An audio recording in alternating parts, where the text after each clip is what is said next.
Chemistry classroom. प्यारे बच्चों, आज हम बात करने वाले हैं स्टेट्स ऑफ मैटर के अंदर काइनेटिक थ्योरी ऑफ गैसेस के बारे में। बहुत ही इंपॉर्टेंट और इंटरेस्टिंग टॉपिक है। ठीक है, so let's start. Kinetic theory of gases, it has been given by Bernoulli. आप लोग पढ़ते हो ना बर्नौलीज थ्योरम फिजिक्स के अंदर, तो same scientist, it has given by Bernoulli's and then after that it was extended, restudied again and again by Clashes, Maxwell and Boltzmann. Joule ने भी इसके ऊपर काम किया है। तो बहुत सारे साइंटिस्ट की कोलैबोरेशन है, जिसके बाद हमारे पास टोटल 7 पॉइंट्स आते हैं काइनेटिक थ्योरी ऑफ गैसेस के। काइनेटिक मींस, जहां काइनेटिक वर्ड आ गया means we have to talk about motion. ठीक है, kinetic energy due to motion.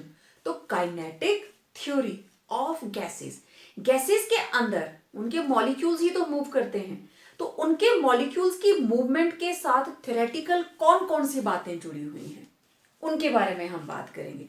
कोई बहुत ज्यादा कहानी नहीं है इसमें। हम गैस, जो भी हमारे पास गैसियस स्टेट है मैटर की, हम उन्हीं चीजों के बारे में बात करेंगे जो आप जानते हैं, जस्ट उनको एक फ्रेमवर्क में रखेंगे। ठीक है, तो लेट्स स्टार्ट। इसका फर्स्ट पॉइंट कहता है that every gas is made up of large number of very small identical, बहुत ही छोटे और identical सभी के सभी particles जो है वो same है।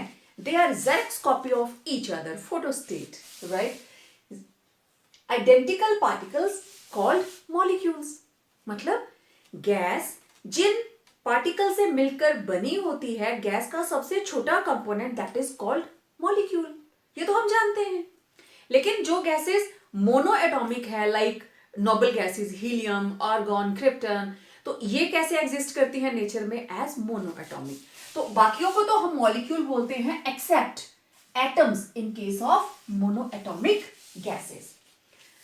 मैं आप लोगों को नोट्स भी सेंड करूंगी, लेकिन अगर आप साथ साथ लिख सकते हैं तो बहुत ही अच्छी बात है। ठीक है, बोर्ड से भी नोट कर सकते हो आप। दूसरी बात, ये थ्योरी कहती है दैट जो वॉल्यूम गैस के मॉलिक्यूल्स ऑक्युपाई करते हैं, that can be neglected as compare to total volume of the gas. इस पोस्टुलेट के अंदर बहुत से बच्चे कंफ्यूज हो जाते हैं। ठीक है, मैं इस चीज को थोड़ा सा एक्सप्लेन करती हूं। मान लीजिए जिस कमरे में आप बैठे हैं, ठीक, कमरा बहुत बड़ा है, उस कमरे के अंदर आप 1 सेंटीमीटर क्यूब मींस 1 मिलीलीटर, ठीक है, गैसेस के बारे में बात करेंगे तो हम सेंटीमीटर क्यूब में बात करने वाले हैं। तो 1 सेंटीमीटर क्यूब के बराबर की गैस आपने इस कमरे में स्प्रेड कर दी। ओके, अब वो 1 सेंटीमीटर क्यूब पहले छोटे से 1 सेंटीमीटर क्यूब के अंदर था। जब उस क्यूब से उसको आपने बाहर निकाल दिया, अब उस 1 सेंटीमीटर क्यूब गैस का वॉल्यूम कितना हो गया, जो आपके रूम का वॉल्यूम है। ठीक है, मॉलिक्यूल्स तो उतने ही थे। मैं फर्स्ट पोस्टुलेट को हटा देती हूं, ये आपको समझ में आ गया। सेकंड भी, ठीक है, क्योंकि मुझे यहां पे जगह चाहिए आपको समझाने के लिए। ओके, अब देखो हुआ क्या। मान लीजिए हमारे पास वॉल्यूम है 1 सेंटीमीटर क्यूब। ओके, इसके अंदर मैंने कोई भी गैस G एनक्लोज करके रखी थी, जिसका वॉल्यूम है 1 सेंटीमीटर क्यूब। अब इस गैस को मैंने शिफ्ट कर दिया एक ऐसे कंटेनर के अंदर जिसका वॉल्यूम है 100 सेंटीमीटर क्यूब, राइट। अब वॉल्यूम 1 सेंटीमीटर क्यूब से क्या हो गया, 100। इस 1 सेंटीमीटर क्यूब के अंदर मैंने गैस कौन सी ली है, G, और उस गैस का लिया है मैंने, लेट इट बी 1 मोल। चलो मैं G नहीं लेती, मैंने ले ली हाइड्रोजन। मैंने इसमें एनक्लोज की है 1 मोल हाइड्रोजन। ठीक है, और number of particles, late it B कि इसके अंदर नंबर ऑफ पार्टिकल्स हैं 10। ठीक है, मैंने इसमें ली है हाइड्रोजन और इसके अंदर नंबर ऑफ मॉलिक्यूल्स हैं टोटल 10। ठीक है, सिर्फ एग्जांपल दे रही हूं मैं, नंबर ऑफ मॉलिक्यूल्स हैं 10। अब ये जो 10 मॉलिक्यूल्स थे, अब आप देखना इस 1 सेंटीमीटर क्यूब के अंदर 1 2 3 4 5 6 7 8 9 10। आपको ये डॉट्स दिखाई दे रही हैं? यस। तो ये डॉट्स कितना नजदीक नजदीक हैं। जब ये 100 सेंटीमीटर क्यूब में शिफ्ट हुई तो देखो 1 2 3 4 5 6 7 8 9 10 एक दूसरे से कितनी दूर हो गई। ठीक है, हुआ क्या, इन मॉलिक्यूल्स के बीच का खाली डिस्टेंस बढ़ गया, है ना। अच्छा, अब एक मॉलिक्यूल, हाइड्रोजन का एक मॉलिक्यूल जस्ट एक डॉट है, ठीक है, और अगर 10 है तो ये 10 डॉट्स लग गई। ये तो दूर दूर लगी, नजदीक नजदीक लगी, मतलब मिला के इतनी डॉट बन गई। जब इतने बड़े कमरे के अंदर ये छोटी सी डॉट मैंने लगा दी, इसको निगलेक्ट नहीं कर सकते क्या? क्या फर्क पड़ता है? एक क्रिकेट के ग्राउंड के अंदर मैच चल रहा है और किसी प्लेयर का 1 रुपए का कॉइन उसमें गिर गया, उसकी पॉकेट से टॉस करते हैं ना, तो वो 1 रुपए ग्राउंड में ही गिरा रह गया। तो क्या क्रिकेट की गेम को कोई फर्क पड़ेगा? हार्डली मैटर्स, नजर ही नहीं आएगा। क्यों? क्योंकि ग्राउंड का एरिया बहुत बड़ा है, 1 रुपए के कॉइन को आप निगलेक्ट कर सकते हैं। Same is the case, gases के मॉलिक्यूल्स हमेशा एक दूसरे से दूर जाते हैं। गैस का वॉल्यूम बहुत ज्यादा होता है, यही कारण है that gases are highly compressible. आप इनको बहुत ज्यादा कंप्रेस कर सकते हो, इतना कि आप उनको लिक्विफाई कर सकते हो।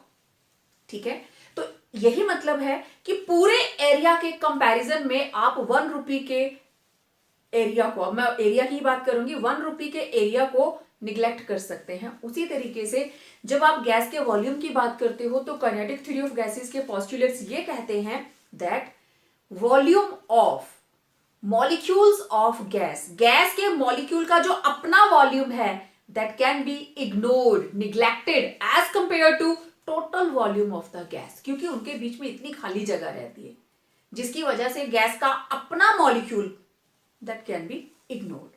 Clear? Next, molecules in a gas are in a constant state of motion. Okay. अब ये जो गैस के मॉलिक्यूल्स है ना, ये चींटियों की तरह होते हैं, एंड्स। हाँ, चलते ही रहते हैं, सोते ही नहीं है, चलते ही रहते हैं, चलते ही रहते हैं। Constant, random, ceaseless motion.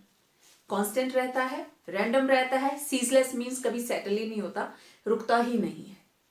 अब उसमें क्या होगा, आप लोगों को 10 बच्चों को एक कमरे में बंद कर दिया, आंखों पे पट्टी बांध दी और यह कहा जाता है कि आपने चलते रहना है। क्या होगा? चलते चलते आप लोग आपस में भी टकराओगे और चलते चलते आप दीवार तक पहुंचोगे, वहां टक्कर लगा के फिर वापस चले आओगे। ऐसा ही होगा ना। तो गैस मॉलिक्यूल्स के साथ भी ऐसा ही होता है। ये जब आपस में मूव कर रहे हैं, when they are in a state of constant state of motion, they keep on colliding with one another and also on the walls of container. चलते रहेंगे तो आपस में भी टक्कर खाएंगे और कंटेनर की दीवार से भी टकरा के वापस आएंगे। ठीक है, तो इस वजह से फिर क्या होगा, देखो इस वजह से क्या होगा, मॉलिक्यूल्स एक इधर से आया, एक इधर से आया, ऐसे आए, दोनों की टक्कर लगी, एक इधर को चला गया, दूसरा इधर को चला गया। तो करते कराते ये ऐसे जिग जैग मोशन होगा इनका, इधर से टक्कर लगी, इधर, इधर से लगी, इधर, इधर, इधर। ठीक है, आंखों पे पट्टी बांध के आपने कई बार खेला होगा, तो आपने देखा है कि वो स्ट्रेट लाइन में थोड़ी ना चला जाता। आंखों पे पट्टी बांध के आप जितनी भी कोशिश करें कि मैं सीधे चलूंगा या चलूंगी, आप नहीं चल सकते। तो रैंडम मोशन हो जाता है, जिग जैग, कभी इधर जाते हैं, कभी इधर जाते हैं। Same is the situation with gas molecules. टक्कर खा रहे हैं, ऐसे आए, टक्कर लगी, एक इधर को चला गया, एक इधर को चला गया, तो zigzag. There are not travelling in a linear path, zigzag motion में आ जाते हैं। ठीक है, और जिगजैग क्यों आ जाता है आपको समझ में आ गया, क्योंकि एक दूसरे के साथ भी टक्कर खाते रहते हैं और कंटेनर की वॉल के साथ भी। ओके, अब टक्करें खा ली इन्होंने। ओके, फिर क्या हुआ, टक्कर खाने के बाद क्या होना चाहिए, एक स्टूडेंट इधर से भाग के आया, एक इधर से भाग के आया फुल स्पीड के अंदर, और दोनों कोलाइड कर गए। क्या होगा, टक्कर खाने के बाद और तेजी से भागेंगे या थोड़ी देर वहीं स्टिल रहेंगे? वहीं स्टिल रहेंगे। एनर्जी खत्म। जितनी तेजी से दौड़ के आ रहे थे, टक्कर खाने के बाद just they will hold their head and stay. ऐसा ही होता है ना, एनर्जी खत्म। लेकिन गैस मॉलिक्यूल्स के केस में ऐसा नहीं होता। ये जब एक दूसरे के साथ कोलाइड कर रहे हैं, एक इधर से मॉलिक्यूल आया, एक इधर से मॉलिक्यूल आया और दोनों आपस में टकराए। टकराने के बाद एक का पाथ इधर को हो गया, एक का पाथ इधर को हो गया। ठीक है, तो ये जो कोलिजन्स हैं, these collisions are perfectly elastic. जैसे बॉल होती है ना, रबर की बॉल होती है, लगती है, बाउंस करती है वापस। तो जितनी बार ये लोग आपस में टकराएंगे, इनके कोलिजन्स जो है they are perfectly elastic, there is no loss of energy. जैसे हम लोग टक्कर खाएंगे तो एनर्जी खत्म हो जाएगी, इनमें नहीं होता। There is no loss of energy, rather there is redistribution of energy. The collisions of the gas molecules with one another and also with the walls of container are perfectly elastic. This means that there is no loss of energy during the collisions. However, the molecules redistribute their energy. इस molecule के पास energy थी 10, इस molecule के पास energy थी 70। दोनों जब आपस में टकराए, टकराने के बाद अलग हुए, 40 इसके पास थी, 40 इसके पास थी। This is the meaning of redistribution of energy. Zero कभी नहीं होगी। अगर गैस मॉलिक्यूल्स की एनर्जी टक्करे खाते कम हो, जितनी बार टक्कर खाते उतनी बार there should be loss of energy, but इनमें नहीं होता because their collisions are perfectly elastic.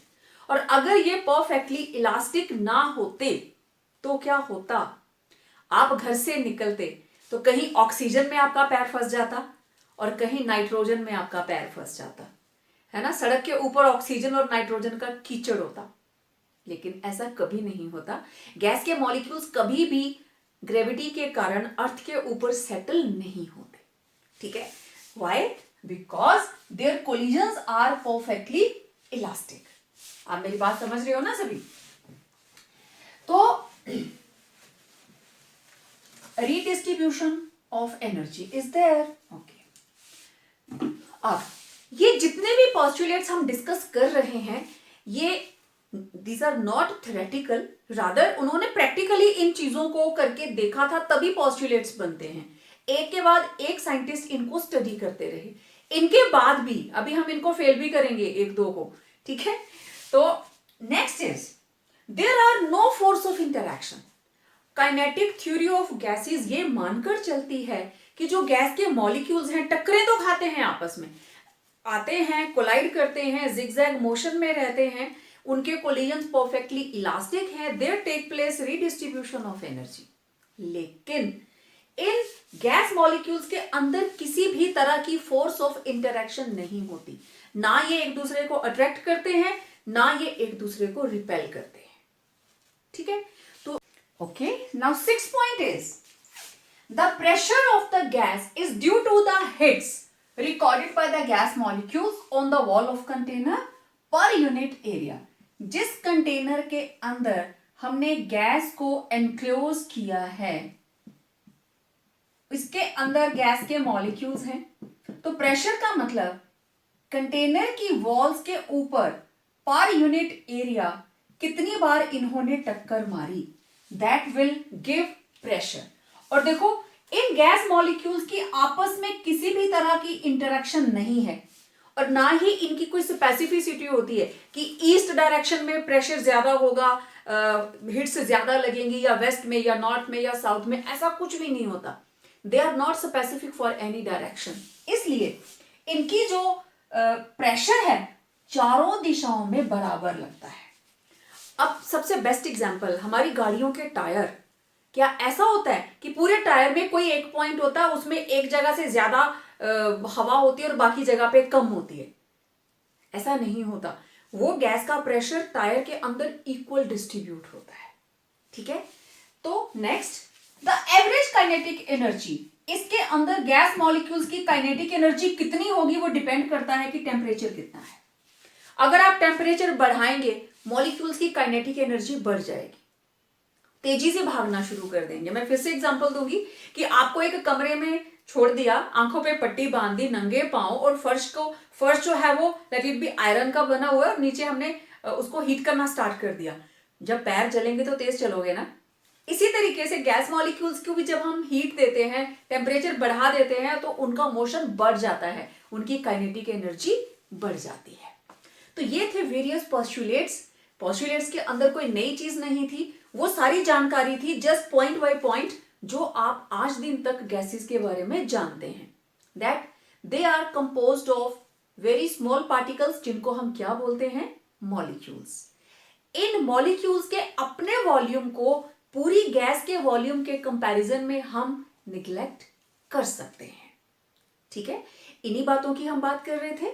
अब गैस के मॉलिक्यूल्स आपस में टकराते रहते हैं क्योंकि they are in constant state of motion.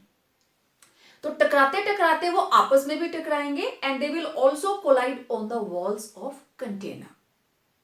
अब टकराने की बात हो गई, तो अगली बात, इनके जो कोलिजन्स हैं they are perfectly elastic, means energy का लॉस नहीं होता, rather there is redistribution of energy, energy की रीडिस्ट्रीब्यूशन होती है। ठीक है, देन जो गैस के मॉलिक्यूल्स हैं उनके अंदर किसी भी तरह की फोर्स ऑफ इंटरेक्शन नहीं होती, they move completely independent of one another, उनको किसी से कोई लेना देना नहीं है, मेरे साथ में कौन है, अपनी मस्ती में रहते हैं।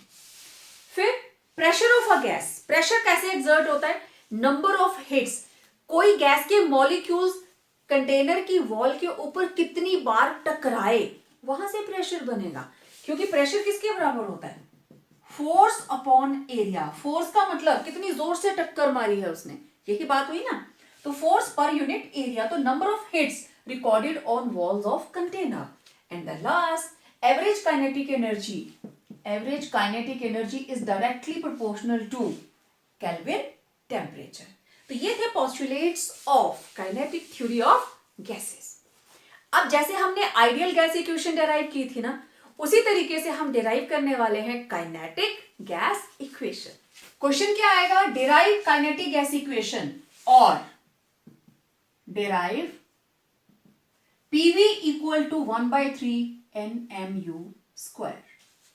This is not -2, this is u bar square, bar का मतलब एवरेज। ठीक है, कई बार एक नंबर का क्वेश्चन आता है what is kinetic gas equation, तो this is PV equal to 1/3 nmu bar square.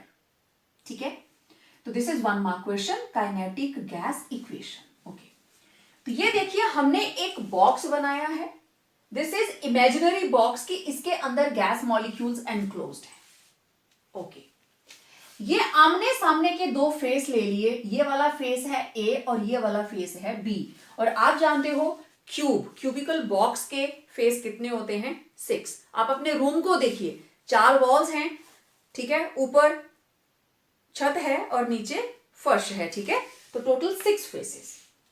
अब इस मॉलिक्यूल की हम बात कर रहे हैं, ये जो सेंटर में हमने मॉलिक्यूल लिया है। ठीक है, तो मान लीजिए इसमें टोटल नंबर ऑफ मॉलिक्यूल्स कितने हैं, n। Let number of molecules enclosed in an imaginary box are n, capital N। Okay, mass of one molecule, अब मैं एक मॉलिक्यूल की बात कर रही हूं, मास ऑफ वन मॉलिक्यूल स्मॉल m and velocity of one molecule is u। ठीक है, इसके अंदर अब ये वाला जो मॉलिक्यूल है जब इस फेस के ऊपर जाके टकराएगा, when it will strike on face A, तो इसका मोमेंटम क्या होगा। ठीक है, मोमेंटम किसके बराबर होगा, मास इंटू वेलोसिटी, यही होती है ना। Assume that मॉलिक्यूल, इस मॉलिक्यूल का नाम रख लेते हैं, late it B X।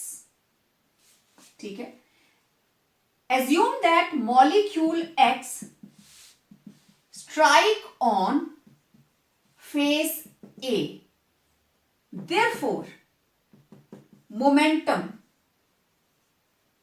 of molecule किसके बराबर होगा, मास इंटू वेलोसिटी, इसी के बराबर होता है। ओके, अब momentum of molecule after striking मतलब it has to bounce back. तो आगे जाता हुआ अगर ये एम यू है तो वापिस आता हुआ माइनस एम यू हो जाएगा. Momentum of molecule after striking it will be just minus m u. It will be inverse, not reciprocal, it will be inverse. Reciprocal का मतलब होता है 1/mu. ठीक है, तो this is minus m u. Okay, now therefore change in momentum कितना हुआ? Change in momentum. अब हमारे पास दो मोमेंटम है, स्ट्राइक करने से पहले और स्ट्राइक करने के बाद. We are having two. तो this will be, this is initial, this is final. तो किसके बराबर होगा? Final minus initial means after strike minus before strike. यही है ना दो. तो कितना है आफ्टर स्ट्राइक? कितना है? Minus m u. पहले कितना था? M u. तो कितना चेंज आया? 2mu.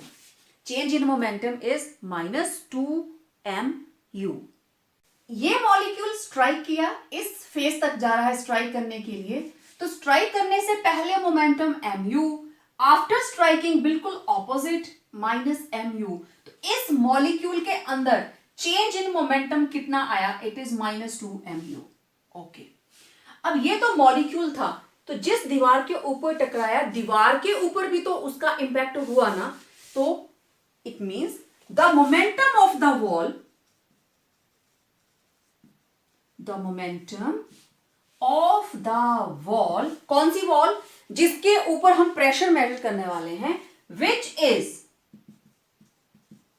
Responsible for pressure, which is responsible for pressure. अब सेम मोमेंटम उसके ऊपर होगा लेकिन with opposite sign. Will have same momentum with opposite sign that is equal to 2mu. ये मोमेंटम है मॉलिक्यूल का. ठीक है, this is momentum of change in momentum of one molecule. तो मॉलिक्यूल किस पे टक्कर खा रहा है? दीवार के ऊपर. तो ये दो चीजें, ये नेगेटिव है तो ये पॉजिटिव हुआ. ठीक है, अब फोर्स किसके बराबर होती है? Force, it will be change in momentum, change in momentum upon time taken. तो force it will be given by change in momentum कितना रहा? 2mu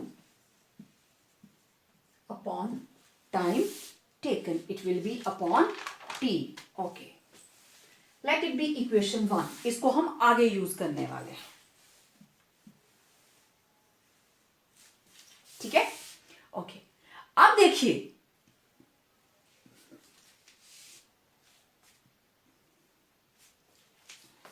इस फेस ए के ऊपर कौन कौन स्ट्राइक कर सकता है? जो मॉलिक्यूल अंदर हैं. एक्चुअली ये फेस बाहर भी तो है.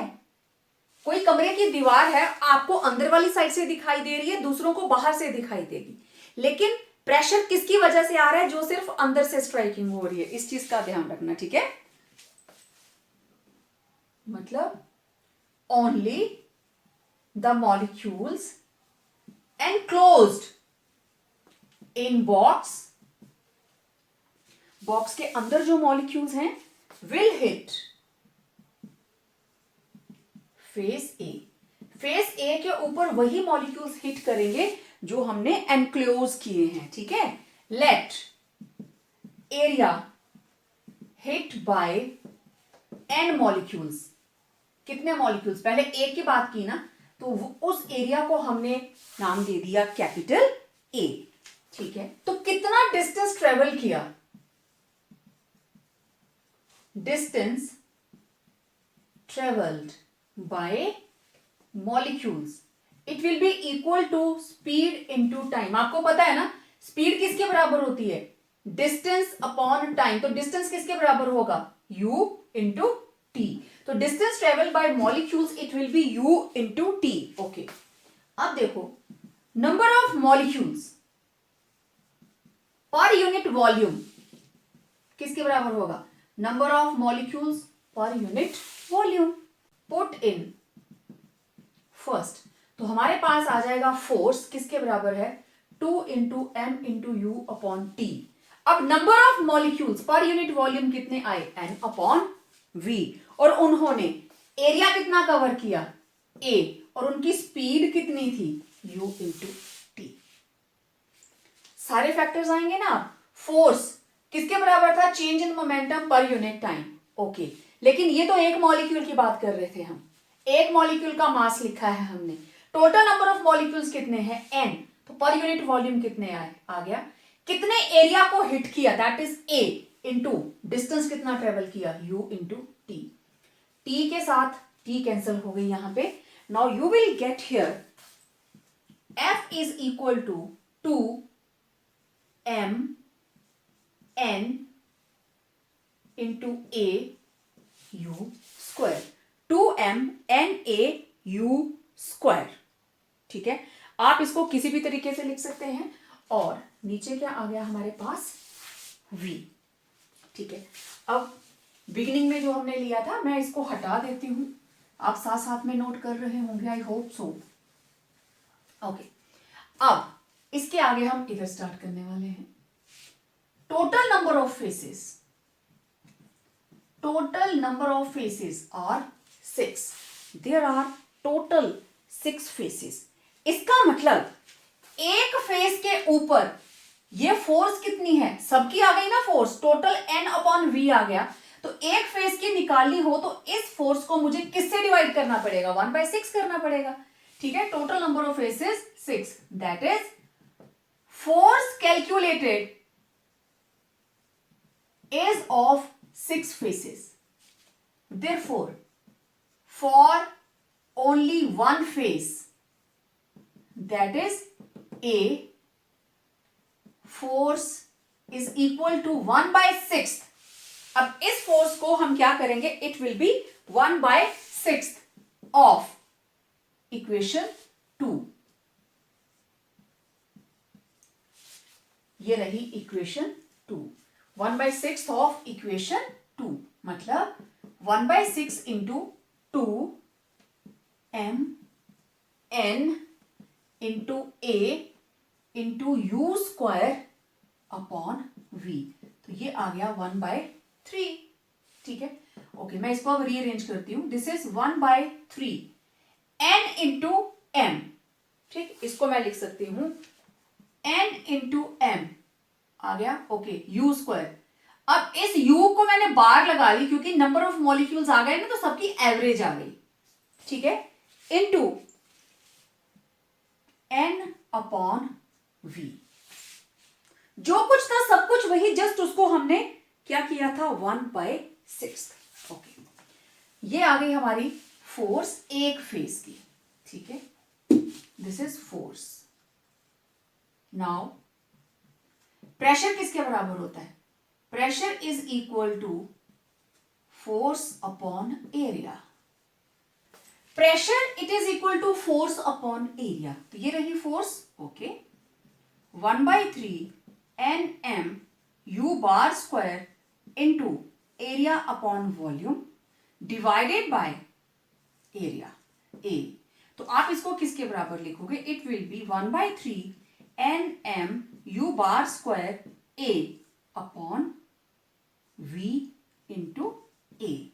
ये इसके साथ आ गया, A के साथ A कैंसल, यहां है प्रेशर P, V इधर आ गया, PV equal to 1/3 nm u bar square, and this is kinetic gas equation. हमने किया क्या, इस इमेजिनरी बॉक्स के अंदर हमने कंसीडर किए total n molecules. Okay, one molecule का मास है स्मॉल m और उसकी स्पीड है u। तो इसका मतलब उसका मोमेंटम जब उसने स्ट्राइक नहीं किया इट वाज mu, जब स्ट्राइक कर दिया तो इट वाज -mu। तो चेंज कितना आया, इसमें से इसको माइनस करो, -2mu।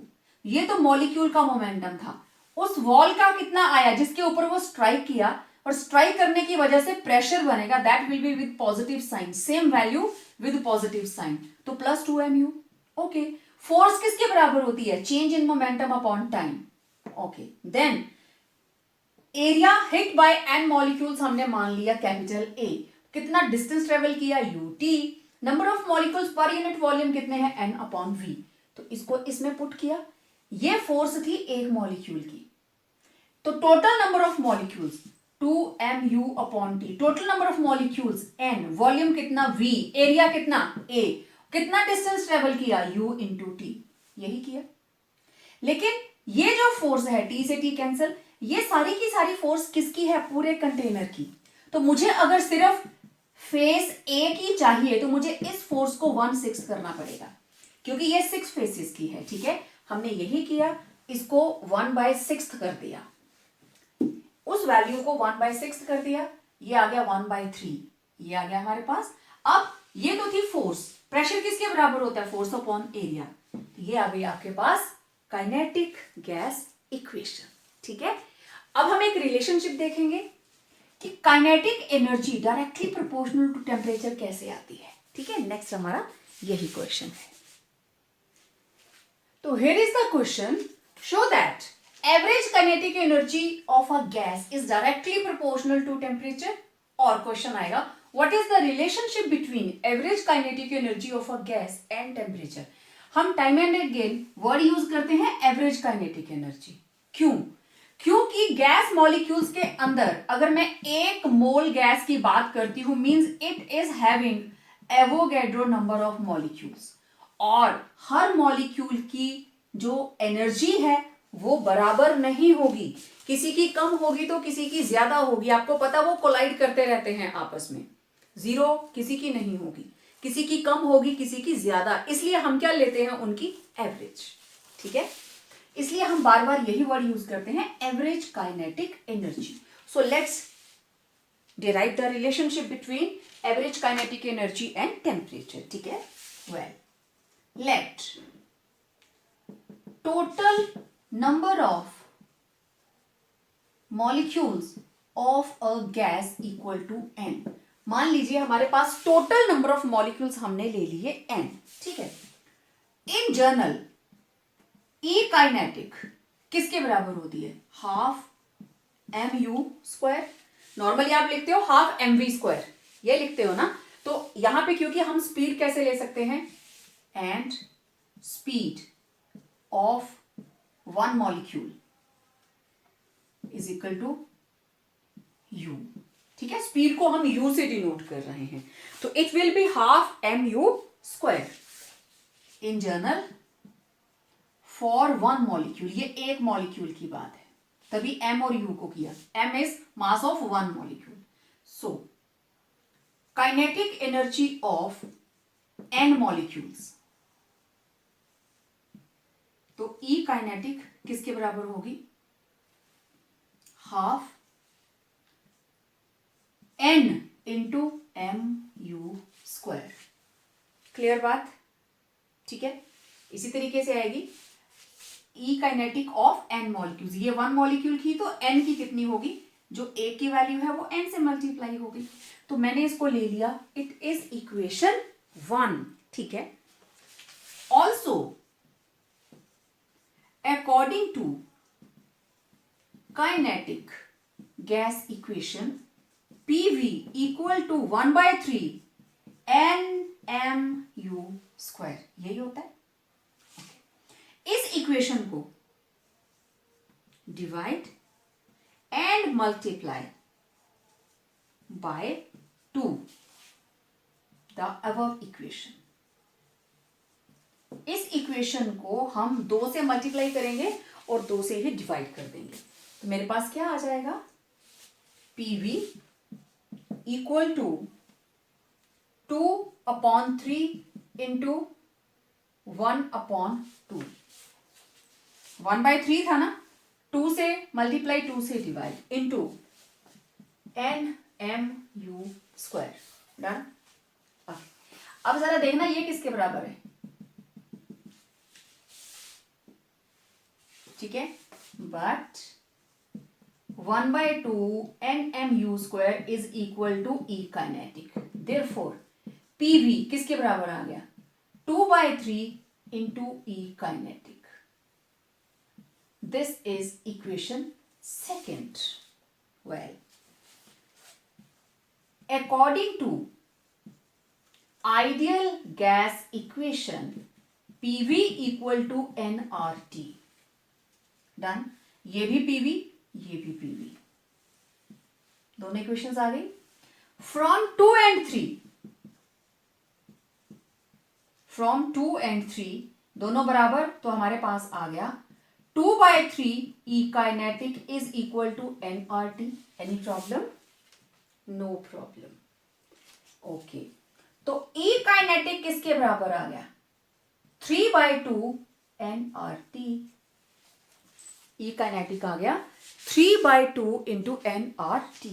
ओके, यहां चलते हैं।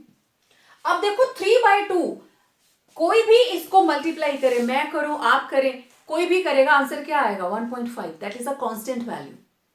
न्यूमरल है ना, दैट इज कांस्टेंट वैल्यू। तो ये आ गया E kinetic equal to 3/2 nRT। Okay, अब देखो इसमें क्या क्या चीज कांस्टेंट है। In this case 3/2 n R T are constant, that is 3/2 n and R are constant। Clear? ये तीनों ही कांस्टेंट हैं, तो E काइनेटिक जो है वो किसके बराबर आ जाएगी? One another constant K into T। ठीक है, where K is equal to 3/2 into n into R। K किसके बराबर है? कांस्टेंट्स को मल्टीप्लाई किए तो कांस्टेंट ही आएगा ना, 3.2 इंटू n इंटू R। ठीक है, constant K। Now removing the sign of constant K को हटाएं तो हमारे पास आ जाएगा E kinetic is directly proportional to temperature. बात समझ में आई? फिर से देखिए, हमें पता है एक मॉलिक्यूल जो है उसका मास होता है m, स्पीड है u, तो E काइनेटिक किसके बराबर होगी? Half mu²। ओके, तो n मॉलिक्यूल्स के लिए इस वैल्यू को n से मल्टीप्लाई कर दिया, बिल्कुल ठीक। काइनेटिक गैस इक्वेशन बोलती है PV equal to 1/3 nmu²। Okay, इस इक्वेशन को 2 से मल्टीप्लाई कीजिए, 2 से डिवाइड कीजिए, तो आप ऐसे लिखेंगे, बट 1/2 इंटू nmu² किसके बराबर है? E kinetic. ठीक है, तो PV equal to what? 2/3 E kinetic. तो आइडियल गैस इक्वेशन भी यही कहती है PV इक्वल टू nRT। दोनों PV, तो ये दोनों आपस में बराबर। E काइनेटिक इधर रखो, बाकी सबको दूसरी साइड ले जाओ। अब देखो 3/2 n और R तीनों ही कांस्टेंट, तीनों को मल्टीप्लाई करेंगे तो एक नया कांस्टेंट आएगा। ठीक है, K किसके बराबर है? 3/2 इंटू n इंटू R। इसका मतलब जब इसको आप प्रोपोर्शनलिटी से हटाएंगे, it will be directly proportional to Kelvin temperature. Hence, it is proved that average kinetic energy of gas molecules is directly proportional to Kelvin temperature. ठीक है, तो काफी सारी डेरिवेशंस हो गई। तो प्यारे बच्चों, आज के लेक्चर के अंदर इतना ही। ठीक है, इस वीडियो को अच्छे से देखें, इन पोस्टुलेट को अच्छे से समझें, डेरिवेशन को 1-2 बार लिख कर देखें। ठीक है, इस वीडियो को लाइक करें, शेयर करें और चैनल को सब्सक्राइब जरूर करें, and yes on your notification bell so that हमारा हर वीडियो आप तक सबसे पहले पहुंचे। तो मिलते हैं एक नए वीडियो के साथ। Till then stay home, stay safe, bye bye.